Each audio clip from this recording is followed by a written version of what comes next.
Hello and welcome to all of you. आज हम लोग एनसीईआरटी क्लास 8th साइंस के चैप्टर जो 6 है उसका नेक्स्ट वीडियो यहाँ पे पढ़ने वाले हैं। तो पिछले वीडियो में हमने देखा था कि जो सब्सटेंसेज होते हैं वो कुछ सब्सटेंसेज इनफ्लेमेबल होते हैं यानी ज्वलनशील होते हैं, आग में वो बहुत तेज़ी से जलते हैं। और जो फायर है इसके बारे में हमने बहुत सारी चीज़ें पीछे पढ़ी हुई हैं। जो हमारा नेक्स्ट टॉपिक है जिसको हम आज पढ़ने वाले हैं, how do we control fire. तो यहाँ पे मान लेते हैं अगर किसी घर में अगर फायर ब्रेकआउट हो जाता है या आग लग जाती है तो उसको हम किस तरीके से कंट्रोल करेंगे, उसको कैसे हम बुझाएंगे। तो इस एक प्रॉब्लम जो है कि कहीं आग लग जाए उसको कैसे कंट्रोल करेंगे, तो इस प्रॉब्लम को यहाँ पे सॉल्व करने का प्रयास किया गया है। तो आइए इसको हम रीड करना यहाँ पे शुरू करते हैं। सबसे पहले यहाँ पे इस टॉपिक को हम देखते हैं, how do we control fire. हम आग को कैसे कंट्रोल करते हैं। यू मस्ट हैव सीन और heard a fire breaking out in homes, shops and factories. आपने घरों में, फैक्ट्रीज में और इस तरीके से दुकानों में जो है आग लगने की घटनाओं के बारे में या तो देखा होगा या तो सुना होगा। If you have seen such an accident, अगर आपने ऐसे किसी दुर्घटना के विषय में देखा है, right short description in your notebook, तो आप अपने नोटबुक में इसका एक शॉर्ट डिस्क्रिप्शन आपको लिखना है। Also share the experience with your classmates, अपने जो सहपाठी हैं उनके साथ में अपना एक्सपीरियंस भी आपको शेयर करना है। जैसे कहीं पे जब आग लग जाती है तो कैसी अफरा तफरी मच जाती है, लोग भागना शुरू कर देते हैं, कुछ लोग पानी से उसको बुझाने का प्रयास करते हैं, तो कुछ लोग जो है फायर ब्रिगेड के पास में कॉल करते हैं जिससे आके उसको बुझा सके। तो ऐसी सारी तमाम एक्टिविटीज़ को आपने वहाँ पे देखे होंगे। कुछ लोग इधर उधर लोगों को फ़ोन करके इन्फॉर्म करते हैं कि आके आग को बुझाया जाए। आगे यहाँ पे हम रीड करते हैं, find out the telephone number of the fire service in your area. आपके एरिया में जो फायर सर्विस है उसके जो फ़ोन नंबर है उसको आप फाइंड आउट करने का प्रयास करिए। If a fire breaks out in your house और in neighbourhood, the first thing is to do is to call the fire service. तो अगर आपके नेबरहुड में, आपके पड़ोस में या आपके एरिया में कहीं भी अगर आग लग जाती है, फायर ब्रेकआउट कर जाती है, तो सबसे पहला आपको काम होगा कि आप कॉल करेंगे। सबसे पहले आप क्या करेंगे, कॉल करेंगे। लेकिन किसको कॉल करेंगे, आपको फायर ब्रिगेड को कॉल करना है। इसका एक स्पेसिफिक नंबर होता है, लेकिन इसके लिए हमारे यहाँ पे अगर हम 112 पे कॉल कर देते हैं, किसी भी समय में कोई भी दुर्घटना हो तो उस वहाँ पे जो है इसको हैंडल करने के लिए वहाँ से सपोर्ट आपको मिल जाएगा। तो कहीं भी कोई फायर आउटब्रेक हो तो सबसे पहले आपको क्या करना है, कॉल करना है। देखिए यहाँ पे एक जो है कुछ एग्जांपल यहाँ पे कुछ सोच रही है ये, तो इसको देखते हैं। It is important that all of us know the telephone number of the fire service. तो ये हम सभी के लिए इम्पोर्टेंट होता है कि हम फायर सर्विस का जो नंबर है उसको हमको पता होना चाहिए, क्योंकि अगर वो पता रहेगा तो कहीं भी अगर फायर ब्रेकआउट करता है तो उसको हम तुरंत कॉल करके उसको हम बुला सकते हैं फायर ब्रिगेड को, जिससे उस आग को बुझाया जा सके। तो इस फिगर के बारे में हमने पिछले दिन भी पढ़ लिया था कि जब कहीं जो है फायर आउटब्रेक करता है तो उसको किस तरीके से फायरमैन आके इसको बुझाता है। यहाँ पे देखिए गाड़ियों में कुछ पानी इस तरीके से लोग पहले से फिलअप करके रखते हैं और जहाँ कहीं आग लगती है उसको बुझाने के लिए लोग आके पहुँचते हैं, और इस तरीके से यहाँ पे तमाम सारी एक्टिविटीज़ की जाती हैं। आगे इसमें हम रीड करते हैं, does your city town have a fire brigade station. क्या आपकी सिटी में, आपके टाउन में कोई फायर ब्रिगेड स्टेशन है। तो हो सकता है आसपास में फायर ब्रिगेड स्टेशन ज़रूर होता है, लेकिन अगर आसपास नहीं है तो कहीं पे जब भी फायर आउट ब्रेक करती है तो उसके लिए हम कॉल करते हैं और बहुत तेज़ी से आगे उस आग को कंट्रोल करने का प्रयास करते हैं।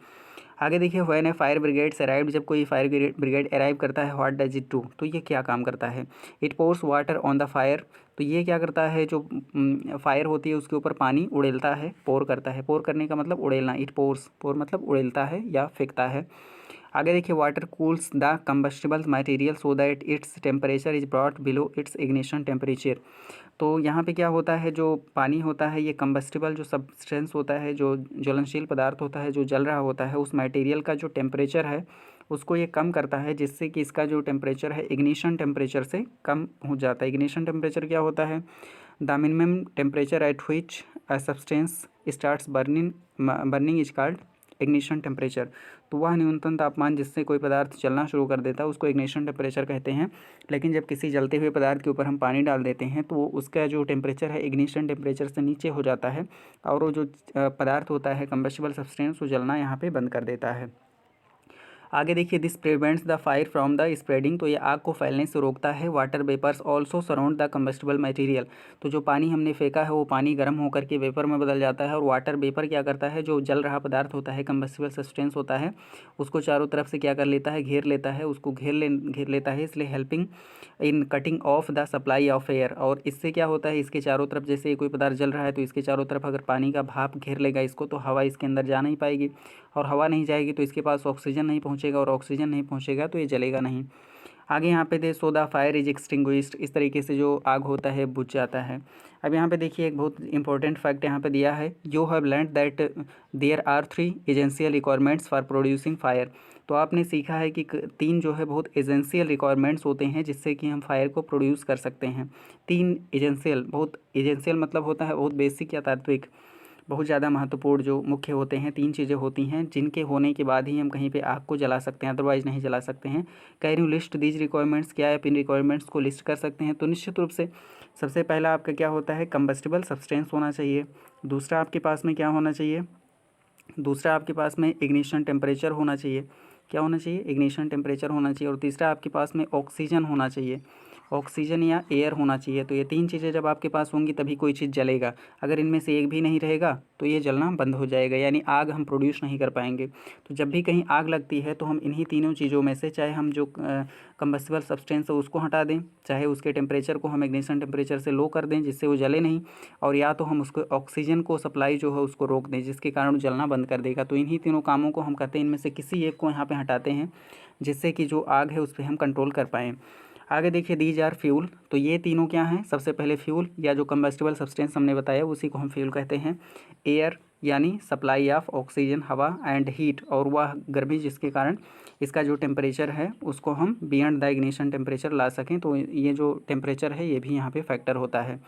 आगे देखिए, fire can be controlled by removing one और मोर ऑफ दीज रिक्वायरमेंट्स, तो आग को हम इनमें से इन तीनों में से किसी एक को या 2 को या तीनों को हटा करके जो फायर है उसको कंट्रोल कर सकते हैं, उसको रोक सकते हैं। The job of a fire extinguisher is to cut off the supply of air और to bring down the temperature of the fuel और बोथ। तो यहाँ पे देखिए, जो कोई फायर एक्सटिंग्विशर होता है उसके 2 पर्पज़ होते हैं, या तो जो ऑक्सीजन का या एयर का सप्लाई है उसको रोक दे कि जो जल रहा पदार्थ है उसके पास हवा ना जाए, या तो जो जलता हुआ पदार्थ है उसके इग्निशन टेम्परेचर को ये लोअर कर दे, कम कर दे, तो जिसके कारण जलना बंद कर दे। नोटिस दैट द फ्यूल, आपको ध्यान देना है कि जो फ्यूल होता है is in most cases can not be eliminated. तो बहुत सारे ऐसे केस होते हैं, जैसे मान लेते हैं कोई चीज़ जल रहा है तो जो जलने वाला पदार्थ है इसको हम नहीं हटा पाएंगे, जो जलने वाला पदार्थ है, क्योंकि ये जल रहा है तो इसको तो हम हटा नहीं पाएंगे। तो वही चीज़ यहाँ पे कहा गया है, the fuel in most cases can not be eliminated. तो जो फ्यूल होता है बहुत सारे केसेज में उसको हम वहाँ से हटा नहीं पाते हैं जहाँ पे चीज़ जल रहा हो। तो इसके लिए देखिए यहाँ पे क्या करना होगा, if for instance A building catches fire, तो कभी इंस्टांस मीन्स होता है उदाहरण के लिए, इफ़ फॉर इंस्टांस अगर उदाहरण के लिए कहीं पे कोई बिल्डिंग में आग लग जाती है, the whole building is the fuel, तो पूरी बिल्डिंग ही आपकी फ्यूल होगी, जितने भी उसमें सामान होंगे सभी जलेंगे, तो बिल्डिंग को तो हम हटा नहीं पाएंगे। इसलिए हमारा जो टारगेट होता है कहीं पे जो आग लग जाती है उसको एक्सटिंग्विश करने के लिए, तो हम 2 काम करते हैं। पहला काम उसके इग्निशन टेम्परेचर को बिलो लाना, और दूसरा काम होता है कि उसको ऑक्सीजन या एयर की सप्लाई उसका रोकना। 2 काम हम करते हैं, क्योंकि फ्यूल को हटाना थोड़ा सा हमारे लिए मुश्किल होता है। अब यहाँ पे देखिए, यहाँ पे जो है एक बहुत इंपॉर्टेंट आपको यहाँ बॉक्स में कुछ दिया गया है कि जो फायर होती है उसको हम किस तरीके से बुझाते हैं। आपने ऑफिसेज में आपने देखा होगा, कहीं इस अपने स्कूल के भी ऑफिस में आप देखेंगे तो वहाँ पे ऐसा एक टंगा हुआ है, यहाँ पे ऐसे टंगा होता है, इसको हम फायर एक्सटिंग्विशर कहते हैं। आग बुझाने की एक मशीन होती है, तो ये आपका फायर एक्सटिंग्विशर है। तो यहाँ पे देखिए, इसको जैसे हम प्रेस करते हैं तो यहाँ पे जो है एक गैस निकलती है, कार्बन डाइऑक्साइड गैस निकलती है, और ये कार्बन डाइऑक्साइड गैस जो कोई सामान जल रहा होता है उसके ऊपर इसका स्प्रे हम कर देते हैं तो जलना बंद हो जाता है। अब ये काम कैसे करता है, क्या होता है, इसको हम नेक्स्ट इसमें पढ़ने वाले हैं। तो सबसे पहले इसको हम रीड करते हैं। The most common fire extinguisher is water, सबसे ज़्यादा जो कॉमन फायर एक्सटिंग्विशर है वो वाटर है, यानी पानी को हम आग बुझाने के लिए सबसे ज़्यादा यूज करते हैं। But water works only when things like wood and paper are on fire, तो जो पानी है वो सिर्फ तभी काम करता है जब ऐसी वस्तुएं जैसे लकड़ी हो गया, कागज़ हो गया, ये जल रही हों। If electrical equipment is on fire, लेकिन अगर इलेक्ट्रिकल इक्विपमेंट कोई चल रहा है, वाटर में conduct electricity and harm those trying to douse the fire, तो अगर मान लेते हैं कहीं इलेक्ट्रिसिटी में कोई फायर आग लग गई है तो उसको अगर आप पानी से बुझाएंगे तो पानी से होकर जो करंट इलेक्ट्रिसिटी है आपके जो आग बुझाने वाला है उसके पास तक आ सकता है और ये जो आग बुझाने वाला कर्मचारी है इसको नुकसान पहुंचा सकता है। Water is also not suitable, तो पानी जो है ये नहीं सुइटेबल है किसके लिए। Water is also not suitable for fires involving oil and petrol, तो जो पानी है वो अगर मान लेते हैं तेल और पेट्रोल से लगा हुआ कोई आग है उसको बुझाने के लिए काम नहीं करेगा। क्यों? क्योंकि आपको ये चीज़ याद होगा, डू यू रिकॉल, कि आपको याद है that water is heavier than oil, तो आपको पता है कि जो पानी होता है वो तेल से जो है ज़्यादा भारी होता है। तो जैसे मान लेते हैं यहाँ पे आग लगी हुई है, ये आपका क्या है, ये तेल है, इसमें ये आग जल रहा है, तो इसके ऊपर जब हम पानी डालेंगे तो जितना पानी है वो सभी सीधा नीचे चला जाएगा, नीचे जाएगा, और जो यहाँ पे ऊपर है ये जो तेल है ऊपर रहेगा और पानी नीचे चला जाएगा, तो ऊपर है इसको हवा हवा सप्लाई होती रहेगी और जलता रहेगा। तो इसलिए जब कभी तेल से कहीं आग लग जाए तो उसको हम पानी से नहीं बुझा सकते हैं। So it sinks below the oil, और ये जो पानी है तेल के नीचे डूब जाता है। And oil keeps burning on the top, और जो तेल है ऊपर जलता रहता है। इसलिए हम कहीं तेल में कहीं आग लग जाए तो उसको पानी से हमको नहीं बुझाना है। आगे इसमें रीड करते हैं for fires involving electrical equipments and inflammable materials like petrol, carbon dioxide. तो यहाँ पे देखिए ऐसे फायर जिनमें इलेक्ट्रिकल इक्विपमेंट्स होते हैं, इनफ्लेमेबल मटेरियल होते हैं, जैसे कि पेट्रोल अगर है कहीं पे आग लग गई है, इलेक्ट्रिकल इक्विपमेंट में कहीं आग लग गई है, तो उसके बुझाने के लिए हम क्या करते हैं, कार्बन डाइऑक्साइड का यूज करते हैं। इज़ द बेस्ट एक्सटिंग्विशर, तो कार्बन डाइऑक्साइड इन सब के लिए बेस्ट एक्सटिंग्विशर होता है। आगे यहाँ पे रीड करते हैं CO2, जो कार्बन डाइऑक्साइड होता है उसको हम फार्मूले के रूप में इससे लिखते हैं CO2, इसको कार्बन डाइऑक्साइड हम रीड करते हैं। तो यहाँ पे लिखेंगे carbon dioxide being heavier than oxygen, क्योंकि कार्बन डाइऑक्साइड जो होता है जो carbon dioxide being heavier than oxygen, ये ऑक्सीजन से ज़्यादा भारी होता है। Covers the fire like blanket, जो आग होती है उसको एक ब्लैंकेट की तरह, एक कंबल की तरह उसको ढक लेता है। Since the contact between the fuel and the oxygen is cut off the fire is controlled. अब चूँकि ये जो कार्बन डाइऑक्साइड है एक ब्लैंकेट की तरह जो जल रहा पदार्थ है उसको ढक लेता है, और इसलिए हवा जो है कट ऑफ हो जाती है इससे, और हवा यहाँ इसके पास में नहीं पहुँच पाती है, और इस तरीके से जो आपका आग है वो कंट्रोल हो जाता है। The added advantages of CO2 is that it in most of cases it does not harm the electrical equipment। और इसका एक बहुत बड़ा फ़ायदा होता है, अगर हम CO2 से, कार्बन डाइऑक्साइड से किसी इलेक्ट्रिकल इक्विपमेंट या ऑयल को अगर कहीं पे आग लगी हो उसको बुझाते हैं, तो ये जो इलेक्ट्रिकल इक्विपमेंट है इसको बिल्कुल भी कोई हार्म नहीं करता है। अगर पानी से बुझाएंगे तो ख़राब हो सकता है, लेकिन इससे क्या होता है, उसमें कोई हार्म नहीं होता है। ये बहुत इंपॉर्टेंट चीज़ यहाँ पर होता है। आगे इसमें हम रीड करते हैं how do we get the supply of carbon dioxide. तो हम कार्बन डाइऑक्साइड का सप्लाई कैसे प्राप्त करते हैं आपको ध्यान देना है।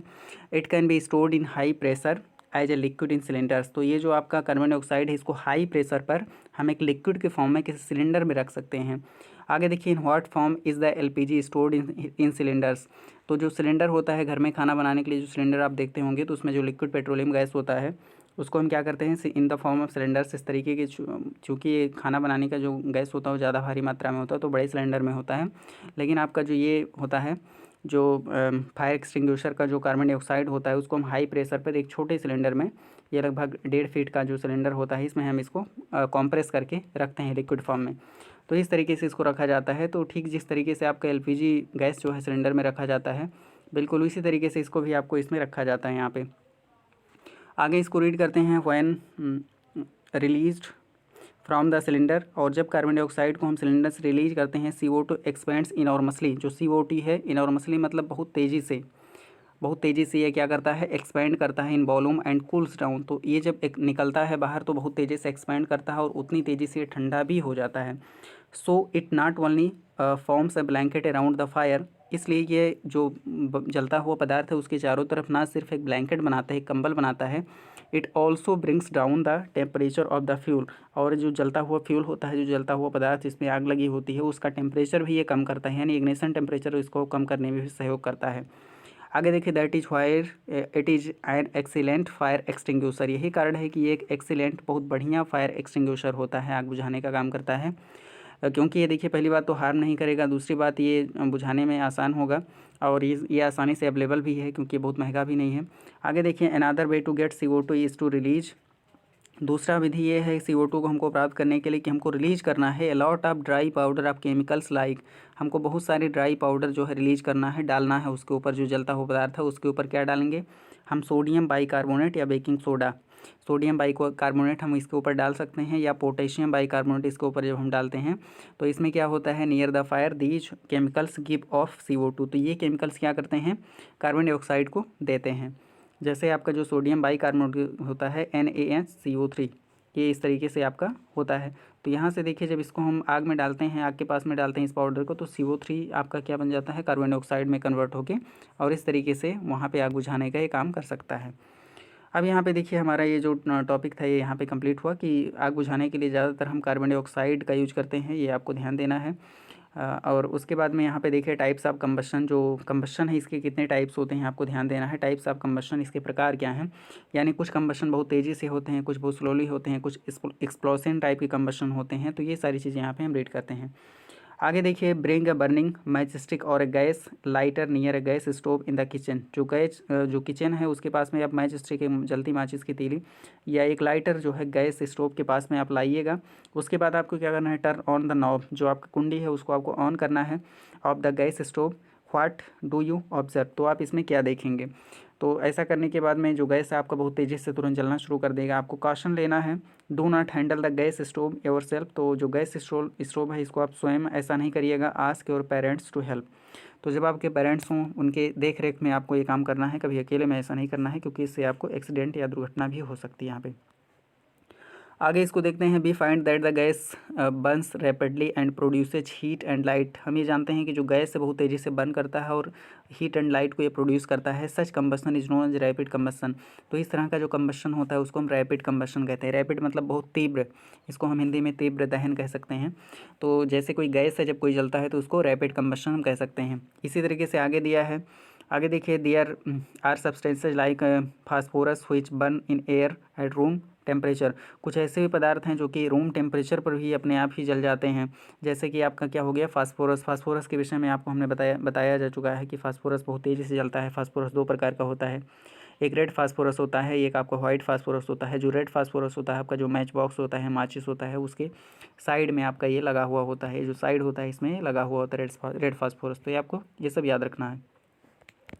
आगे यहाँ पे देखिए, the type of combustion in which, एक ऐसा कम्बशन का प्रकार जिसमें a material suddenly burst into flame, तो अचानक अगर कोई पदार्थ है जो कि फ्लेम या ज्वाला में जलना शुरू कर दे, without the application of any apparent cause is called spontaneous combustion, तो बिना किसी स्पष्ट कारण के अगर कोई पदार्थ अपने आप ही जलना शुरू कर देता है तो उसको हम स्पॉन्टेनियस कम्बशन कहते हैं। स्पॉन्टेनियस का मतलब होता है स्वतः, स्पॉन्टेनियस का मतलब क्या होता है, स्वतः, अपने आप, बिना किसी प्रयास के, तो स्वतः इसको दहन कहते हैं।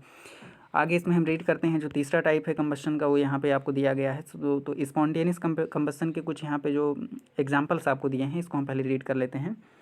आगे देखिए, spontaneous combustion of coal dust and has resulted in many disasters, fire in coal mines, तो यहाँ पे देखिएगा जो स्पॉन्टेनियस कम्बशन होता है, जैसे कोयले की जो धूल होती है वो, जैसे माइन जो खाने होती हैं उसमें डिजास्टर्स फायर यानी भयानक आग का कारण ही बनता है कभी कभी, क्योंकि इसमें बिना किसी कारण के जो डस्ट होता है कोयले का खान में, उसमें आग लग जाती है। क्योंकि कोयले खान में ढेर सारे कोयला होता है, तो ये कोयला बहुत तेज़ी से जलना शुरू कर देता है और इस तरीके से दुर्घटनाएं होती हैं, कई लोग इसमें मारे भी जा सकते हैं। Spontaneous forest fires are sometimes due to the heat of the sun और due to the lightning strike, तो जो स्पॉन्टेनियस फॉरेस्ट फायर होता है जिसके बारे में इस लेसन में हमने पहले थोड़ा सा जिक्र किया हुआ है, जो स्पॉन्टेनियस यानी स्वतः जो आग लगने वाली बात होती है, जंगलों में आग लगती है, तो ये ज़्यादातर सूरज के प्रकाश या सूरज की गर्मी से होता है। लेकिन कभी कभी ये क्या होता है, जो लाइटनिंग स्ट्राइक होता है, लाइटनिंग स्ट्राइक मतलब जो आकाश में बिजली गिरती है उस तरह की कोई स्ट्राइक होती है, उससे भी यहाँ पे आग लग सकती है। However most forest fires are due to the carelessness of human beings, लेकिन फिर भी यहाँ पे देखिए दो कारण आपको बताए गए। जैसे देखिए हीट ऑफ सन, जो सन का हीट होता है, या lightning strike from the space, तो इस तरीके से जो है आग लगती है जंगल में। फिर भी जो ज़्यादातर आग होता है जंगल की, वो केयरलेसनेस ऑफ ह्यूमन बींग्स, जो मनुष्यों की लापरवाही होती है उसके द्वारा ही ऐसा हो रहा है। आगे देखिए, it is important to remember that the camp fires must be completely extinguished before leaving the forest after picnic or a visit, तो जैसे आप जानते हैं कभी कभी कुछ कैंप्स लगाए जाते हैं, कहीं पे जैसे मान लेते हैं कहीं आप घूमने गए या कहीं आपको जाना है तो वहाँ पे एक कैंप लगता है, वहाँ पे बीच में खाना बनता है, आग जलाई जाती है इस तरीके से किसी भी काम के लिए। तो उसके बाद में फिर इस कैंप को छोड़ के आप कहीं दूसरी जगह जाते हैं। तो कभी आप अगर पिकनिक जाएँ कि विजिट में कहीं जाएँ तो जहाँ पे आपने आग जलाया है उस आग को अच्छी तरीके से बुझा दिया जाए, उसके बाद ही वहाँ से निकलिए। अदरवाइज़ ये किसी डेंजरस जो है फायर को यहाँ पे प्रोड्यूस कर सकता है, तो ये आपको यहाँ पे ध्यान देने की बात है। आगे यहाँ पे देखिए हम रीड करते हैं, we generally have fireworks on. तो ज़्यादातर हम जो है फायरवर्क्स ऑन फेस्टिवल डेज, तो जो त्योहारी सीजन होता है उसमें ज़्यादातर हम पटाखे को जलाते हैं, फायरवर्क्स करते हैं इस तरीके से। When a cracker is lightened, जब कोई क्रैकर इग्नाइट किया जाता है, इग्नाइट करने का मतलब होता है जलाना, इग्नाइट करने का मतलब क्या होता है, जलाना। जब हम किसी क्रैकर मतलब होता है पटाखे, जब किसी पटाखे को हम जलाते हैं तो क्या होता है, it's sudden is a sudden reaction takes place with the evolution of heat light and sound. तो इसको हम फिर से रीड करते हैं, when a cracker is ignited, जब किसी क्रैकर को पटाखे को हम जलाते हैं, a sudden reaction takes place with the evolution of heat and light and sound. तो ये एक अचानक बहुत तेज़ी से रिएक्शन होता है जो कि अचानक से बहुत ज़्यादा, इवोल्यूशन मतलब होता है निकलना, इवोल्यूशन का मतलब होता है निकलना, जिससे निकलते हैं हीट लाइट एंड साउंड। तो इससे हीट लाइट और साउंड निकलते हैं। और आगे इसमें रीड करते हैं, a large amount of gas formed in the reaction is liberated. और इस रिएक्शन में लिबरेटेड मतलब होता है निकलना या स्वतंत्र होना, मुक्त होना। तो यहाँ पे आप देखते हैं कि बहुत ज़्यादा मात्रा में गैस भी इस रिएक्शन में निकलती है। सच ए रिएक्शन इज कॉल्ड एक्सप्लोसियन। तो इस तरीके का जो रिएक्शन होता है उसको हम क्या कहते हैं, एक्सप्लोसियन कहते हैं, विस्फोट जिसे कहते हैं हिंदी में, इसको हम क्या कहेंगे, विस्फोट कहते हैं। तो इस तरीके के जो रिएक्शन होते हैं उनको हम क्या कहते हैं, विस्फोट कहते हैं, आपको ध्यान देना है। जैसे कि क्रैकर में अचानक कोई इस तरीके का जो रिएक्शन होता है जिसमें लार्ज अमाउंट में heat light and sound produce होता है, इसको हम क्या कहते हैं, एक्सप्लोशन कहते हैं, याद रखना। Explosion can also take place in pressure if pressure is applied on the cracker. तो अगर क्रैकर के ऊपर बहुत ज़्यादा प्रेशर लगाया जाता है तो इससे भी एक्सप्लोशन हो सकता है। कई बार ऐसी घटनाएं आती हैं जहाँ पे क्रैकर्स की फैक्ट्रीज में आग लग जाती हैं और बहुत ज़्यादा नुकसान वहाँ पे होता है। तो ये था हमारा टॉपिक, हमने इसको डिस्कस किया। और नेक्स्ट टॉपिक में हम पढ़ेंगे flame. And this is the end of this video. Thanks for watching.